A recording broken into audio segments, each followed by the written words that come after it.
हाँ तो बच्चों कैसे हैं? कक्षा 12 हिंदी विषय जिसको आप पढ़ने जा रहे हैं और उसमें आपका फिर से स्वागत और आप सभी का एक बार रोज हमेशा की तरह फिर से क्लास में स्वागत। बच्चों आपने पूर्व में पढ़ा कि मैंने आपको कहा था कि एक बिंदु कंप्लीट होने के बाद आपको प्रश्न उत्तर करवाएंगे। तो हमने पूर्व कालांश में हमने आपको पूर्व तीनों टॉपिकों को क्लियर कराया। जैसे आपने पढ़ा भाषा, व्याकरण और लिपि। भाषा, व्याकरण, लिपि तीनों बिंदुओं को आपने अच्छे से समझा और उसके बाद आपने उनके प्रश्न उत्तर किए। बोर्ड पे मैंने आपको प्रश्न लिखवाए और उसके आंसर बताए और आपको भी मैंने 2-3 क्वेश्चन दिए थे कि आपको स्वतः करने हैं और नहीं आता तो मुझे कमेंट में लिख के बताना है कि सर हमें नहीं है, हम उसके आंसर देंगे। ये आपको दिया गया था लेकिन अभी तक कोई कमेंट नहीं आया। फिर भी उम्मीद करता हूँ आप फ्यूचर में भेजेंगे। और कुछ एक बच्चे जो हमसे बात करते हैं कि सर ये बताओ और हम आपको बार बार बताते भी हैं और अच्छा भी लगता है हमें कि प्रश्नोत्तर शैली एक ऐसी होती है जिसमें बच्चों का जो विकास होता है दिमाग का वो उत्तरोत्तर वृद्धि की ओर ही जाता है। तो आज हमारा तीसरा बिंदु पूरा यानी कि एक बिंदु में 3 टॉपिक थे और उसके क्वेश्चन आंसर होने के बाद हम बात करते हैं दूसरा हमारा टॉपिक नंबर 2। अपने रजिस्टर यानी नोटबुक में आप नोट कर लें कि हमारा दूसरा बिंदु चालू हो रहा है पद परिचय। पद परिचय, पद परिचय ये विशेष महत्व रखता है। इंट्रोडक्शन ऑफ पोजीशन जिसको हम बोलते हैं ना, इंट्रोडक्शन ऑफ पोजीशन, ये जरूरी है। अब आपने देखो पूर्व में जाना है कि एक कड़ी दूसरी कड़ी से जुड़ती है लेकिन वो भिन्न है, अलग है। कैसे अलग है इसके बारे में भी हम जानेंगे। तो हम पहले इसके बारे में जानना जरूरी है कि पद क्या होता है। आपने पढ़ा भी था कि पद क्या होता है, तो इसकी डेफिनेशन आप पढ़ेंगे यहां।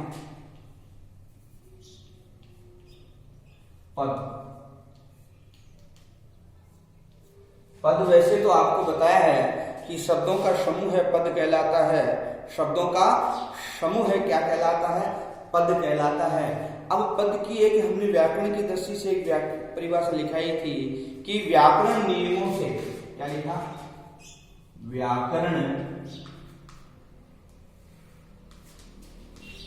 नियमों, साथ साथ आप जो है इसको शॉर्ट स्क्रीन लेकर के याद करते रहें कि व्याकरण नियमों से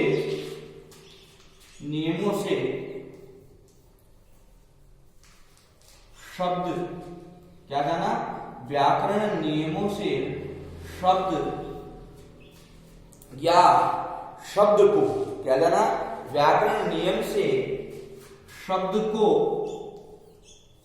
सबसे पहले बात यह आती है कि हमें जानना जरूरी होता है शब्द को वाक्य में, इसमें वाक्य में क्या लिख देता हूं? वाक्य में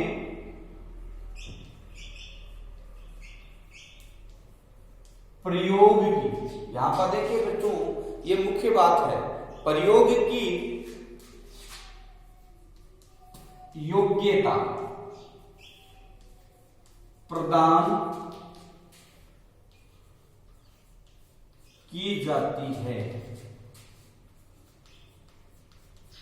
मुख्य बात जाननी जरूरी है कि क्या जानना जरूरी है?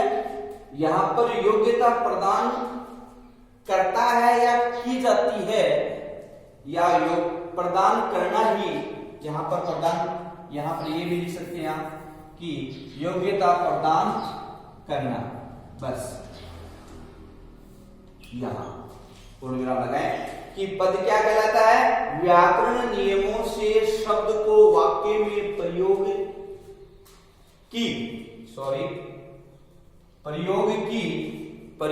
की योग्यता प्रदान करना पद कहलाता है।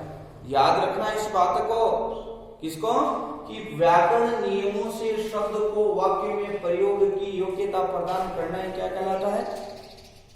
पद कहलाता है। अब हमें जानना जरूरी है कि सबसे पहले हमने लिखा है पद परिचय। पद परिचय मैंने आपको अलग अलग परिभाषा बताई है कि पद क्या होता है। पहला हमारा स्टार्टिंग बिंदु क्या होता है, शब्द क्या है यहाँ पर पद, और पद के बाद परिचय। तो हम यहाँ पर सामूहिक रूप से परिभाषा ले लेंगे। पहले हमने पद की परिभाषा ली, तो पद की परिभाषा क्या पढ़ी आप लोगों ने, व्याकरण नियमों से शब्द को वाक्य में प्रयोग की योग्यता प्रदान करना ही पद कहलाता है। अब आता है पद परिचय। पद परिचय का क्या मतलब होता है वाक्य में, जैसे वाक्य में सेंटेंस जो होता है वाक्य में किसी,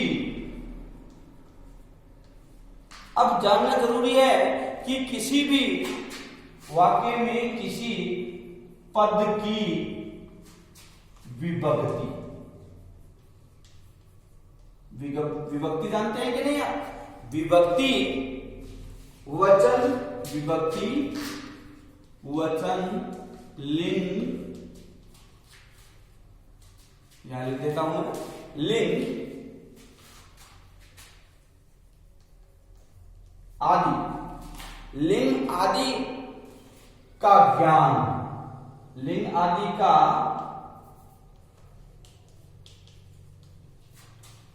ज्ञान कराना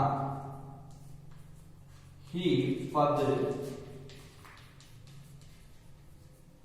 परिचय कहलाता है। विद्यार्थियों विशेष ध्यान देने की ये जरूरी है, देना जरूरी है कि वाक्य में किसी पद की विभक्ति वचन लिंग आदि का ज्ञान कराना ही पद परिचय कहलाता है।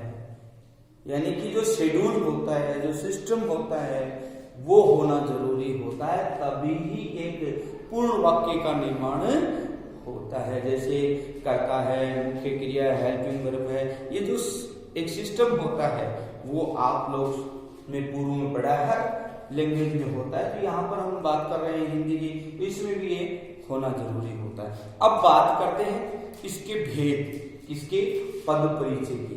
आज हम बात करने वाले हैं इसको शॉर्ट ट्रिक से कैसे समझें, इसको पूरी को कहते हैं ना गागर में सागर किस प्रकार से भरा जाए। तो यहाँ पर हम लिखते हैं कि पद, यहाँ पर से डायरेक्ट आ जाइए पद परिचय।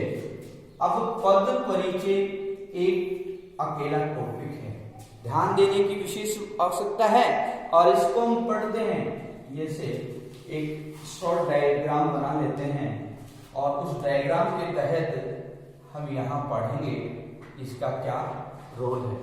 इसके सीधा सीधा हम पढ़ना चाहेंगे कि इसके दो ही भेद हैं।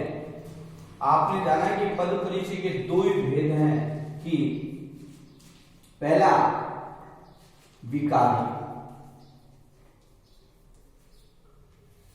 और दूसरा अविकारी। पहला विकारी और दूसरा अविकारी। अब विकारी क्या होता है, अविकार, अरे लिंग वचन कारक और आदि काल और कर्म के, काल क्रिया के कारण किसी वाक्य में बदलाव हो जाता है, किसी में नहीं होता है। ये सब की पहचान ही तो हम विकारी और अविकारी जो हमारे पद परिचय के रूप हैं, उनके जो भेद हैं, इनमें हम पढ़ेंगे। अब क्या होता है,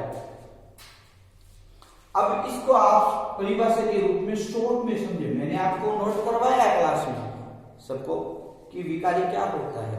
तो आप पढ़ेंगे कि जिन, मैंने क्या बताया था, जिन पदों से, मैं शॉर्ट ट्रिक ले रहा हूं यहां पर, कि जिन पदों से, अब यहां पर देखिए कि जिन पदों से वाक्य, जिन पदों से वाक्य का स्वरूप, रूप या स्वरूप में, यहां दो भाग कर देता हूं, स्वरूप बदल जाता है। जिन से, जिन पदों से वाक्य का स्वरूप बदल जाता है। जैसे यहां पर मैंने ऊपर लिखा है, देखो विभक्ति, वचन, लिंग आदि के कारण, तो यहां पर हम लिखेंगे किन से होता है। पहला ध्यान देने की आवश्यकता है, लिंग, वचन, कारक, जैसे आप जानते हैं कारक और काल, यहां लिख दीजिए काल, आदि। आदि से क्या हो जाता है, पदों में बदलाव हो जाता है, स्वरूप में चेंजेस हो जाता है, उसे विकारी पद कहते हैं। अब विकारी पद कितने प्रकार के होते हैं ये भी जानना जरूरी होता है। तो पहला हम जानते हैं कि 1 नंबर, 2 नंबर, 3 नंबर और 4 नंबर। विद्यार्थियों हम बात करते हैं 1 नंबर विकारी पद में। पहला आपने पहले पढ़ा संज्ञा, सर्वनाम, संज्ञा, सर्वनाम और विशेषण,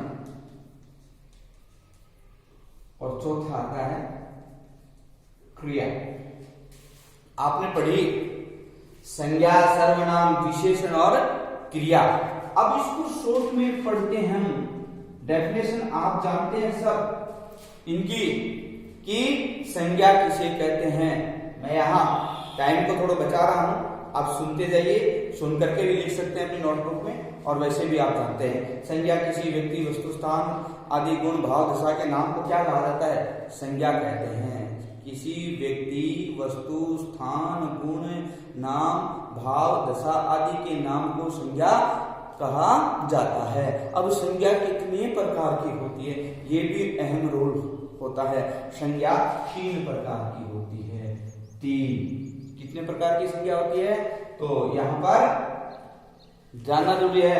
व्यक्तिवाची, व्यक्ति, जाति और भाव। संज्ञा की परिभाषा आपने जान ली। इनके 3 भेद होते हैं, व्यक्ति, जाति और भाववाचक। तो ये जानना बेहद जरूरी होता है। अब आता है सर्वनाम। सर्वनाम किसे कहते हैं, संज्ञा के स्थान पर जो प्रयुक्त होने वाले या काम आने वाले शब्दों को सर्वनाम कहा जाता है, आप अच्छी तरह जानते हैं।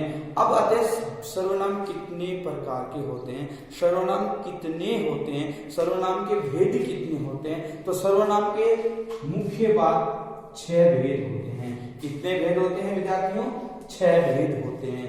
सर्वनाम के 6 भेद होते हैं, और 6 भेदों में आपने जाना कि पहला है पुरुष,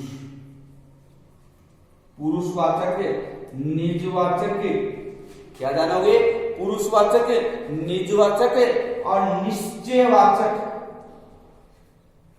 और अनिश्चयवाचक। और आपको जानना जरूरी है कि क्या पढ़ा, कि पुरुषवाचक, निजवाचक, निश्चयवाचक और अनिश्चयवाचक और संबंध वाचक और प्रश्नवाचक, ये 6 हो गए। पुरुषवाचक, निजवाचक, निश्चयवाचक, अनिश्चयवाचक, संबंधवाचक और प्रश्नवाचक, ये सर्वनाम के 6 भेद हो गए। अब बात आती है तीसरे बिंदु की, विशेषण। विशेषण किसे कहते हैं, जो संज्ञा और सर्वनाम की विशेषता को प्रकट करते हैं। संज्ञा और सर्वनाम की विशेषता को इंडिकेट करते हैं। उन शब्दों को, उन पदों को विशेषण कहा जाता है। अब विशेषण कितने प्रकार के होते हैं विद्यार्थियों, वैसे तो मैंने नोटबुक में आपको 4+1 प्रकार का जो उपनियम बताया गया है वो आपको 5 प्रकार के लिखाए गए थे क्लास में। वैसे ही इसको हम 4 मुख्य रूप में पढ़ते हैं। एक अपवाद स्वरूप होता है। क्या होता है, एक अपवाद स्वरूप होता है, वो होता है सार्वनामिक विशेषण। कौन सा होता है? अपवाद स्वरूप सार्वनामिक विशेषण। तो 4 प्रकार के विशेषण आपने पढ़े। पहला गुणवाचक। कौन सा? गुणवाचक, संख्यावाचक। अब ध्यान से पढ़ना है कि गुणवाचक क्या होता है, संख्यावाचक क्या होता है, परिमाणवाचक, परिमाण, और गुणवाचक, संख्यावाचक और परिणामवाचक और संकेत वाचक। अब आपको अपवाद स्वरूप में मैं बोला था कि अपवाद स्वरूप 5वां भी इसका विशेषण का रूप होता है, वो होता है सार्वनामिक। सार्वनामिक। अब ये 5 भेद हो गए, मुख्यतः हम 4 ही पढ़ते हैं, तो ये इसके शॉर्ट ट्रिक हो गए। अब इनके हम अगले क्लास में पढ़ेंगे, इनकी गुणवाचक संख्या विशेषता क्या होती है, संख्यावाचक विशेषण कौन कौन से होते हैं, इनके बारे में हम विशेष तौर से पढ़ेंगे। अब क्रिया, क्रिया का मतलब हलचल होना है, एक्टिव जिसको बोलते हैं, एक्टिविटी। क्रिया का मतलब क्या होता है? कार्य का होना, हलचल होना। जैसे मैं पढ़ा रहा हूँ, आप पढ़ रहे हैं, बच्चे दौड़ रहे हैं, गाड़ी चल रही है, हवा चल रही है, पानी बह रहा है, ये सारी क्या होती है? क्रिया होती है। तो ये क्रिया के भेद भी हमें पढ़ना जरूरी है। आपने पूर्व क्लास में पढ़ा क्रिया के 2 भेद होते हैं। क्रिया के कितने भेद होते हैं? 2 ही भेद होते हैं, सकर्मक, सकर्मक क्रिया और अकर्मक क्रिया। ये आपने आज की क्लास में पढ़ा कि पद परिचय और इसकी परिभाषा, पद की व्याकरण नियमों से शब्द को वाक्य में प्रयोग की योग्यता प्रदान करना क्या कहलाता है? पद कहलाता है। अब पद परिचय, वाक्य में किसी पद की विभक्ति, वचन, लिंग आदि का ज्ञान कराना ही पद परिचय कहलाता है। अब पद परिचय का जो विभाजन है, उनके जो भेद हैं, उसके बारे में भी जाने कि पद परिचय 2 प्रकार के होते हैं, विकारी और अविकारी। विकारी 4 प्रकार के होते हैं, संज्ञा, सर्वनाम, विशेषण और क्रिया। और संज्ञा कितने प्रकार की होती है? संज्ञा किसे कहते हैं आपने जाना, और सर्वनाम किसे कहते हैं, विशेषण किसे कहते हैं, क्रिया किसे कहते हैं, आपने इनके बारे में विशेष तौर से जाना। तो विद्यार्थियों, मैंने आपको अच्छे से समझाने का प्रयास किया है, फिर भी अगर आप में कोई समझने में कोई डिफिकल्ट हो, समझ में नहीं आ रहा, तो फिर भी आप मुझसे पूछ सकते हैं। और मिलते हैं कल की क्लास में अविकारी पदों के बारे में, और अगर हम अविकारी पदों के बाद में पढ़ते हैं इनके अलग अलग रूपों की व्याख्या। तो आज के लिए इतना ही। जय हिंद, धन्यवाद।